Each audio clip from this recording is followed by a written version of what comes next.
আসসালামু আলাইকুম রহমতুল্লাহি ওয়া বারাকাতুহু আলহামদুলিল্লাহ ওয়াসসালাতু ওয়াসসালামু আলা মান লা নাবিয়্যা বা'দাহু আউযু বিল্লাহি মিনাশ শাইতানির রাজিম বিসমিল্লাহির রহমানির রহিম বাবু মানা কি হেবি কুরাইশদের আজকের বক্তব্য বিষয় হলো কুরাইশদের মর্যাদা ও গণনাবলী সম্পর্কে।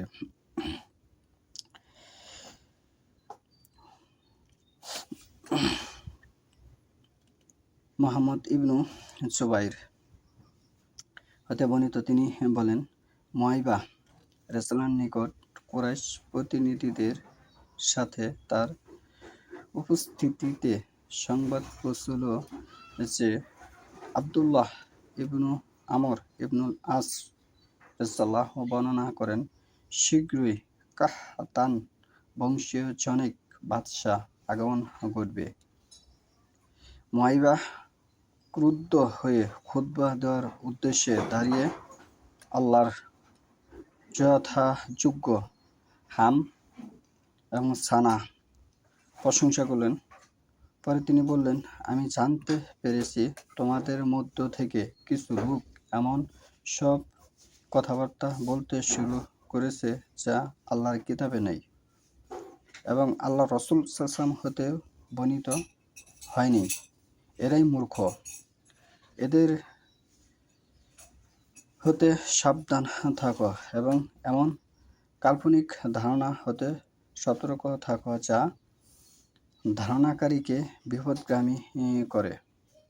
আল্লাহ রাসূল সাল্লাল্লাহু আলাইহি ওয়াসাল্লামকে আমি বলতে শুনেছি যে যতদিন তারা দিন কায়েমে লেগে থাকবে ততদিন খেলাফত ও শাসন ক্ষমতা কুরাইশদের হাতেই থাকবে। এ বিষয়ে তাদের সাথে শত্রুতা করবে এ বিষয়ে কুরাইশদের সাথে যারা শত্রুতা করবে আল্লাহ তাকে জাহান্নামে নিক্ষেপ করবেন।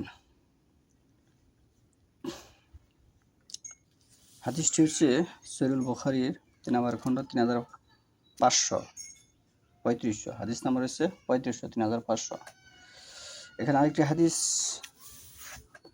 উপস্থাপন করি।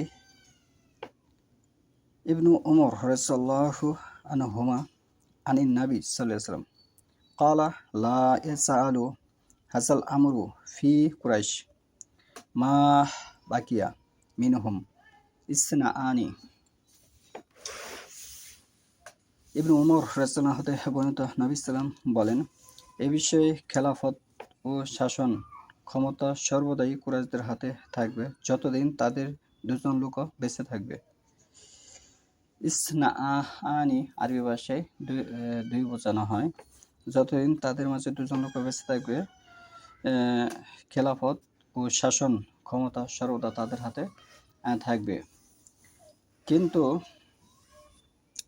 খেলাফতের শাসন ব্যবস্থা তাদের হাতে থাকবে, তারা হোল পৃথিবী ইসলামী শাসন ব্যবস্থা করবে। হোল পৃথিবীর যে দেশে আমির প্রয়োজন তারা নির্বাচন করে নির্বাচিত হবে। 100-200 আলেমের সামনে সে নির্বাচিত হলে সে সমর্থনে সে খলিফা হবে। একা একা নিজেকে খলিফা দাবি করা যাবে না, সেটা বেদাত হিসেবে গণ্য হবে।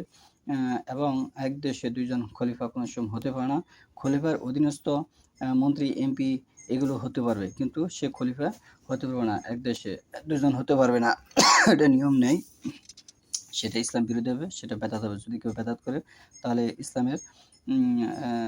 যদি ইসলামের মধ্যে কেউ বেদাত করে তাহলে তার ফরজ নফল কোনো আমলে আল্লাহ দরবারে কবুল হবে না, বরঞ্চ তার প্রতি আল্লাহর এবং রাসূল সাল্লাল্লাহু আলাইহি ওয়াসাল্লাম এবং সমস্ত ফেরেশতাগণের লানত বর্ষিত হবে।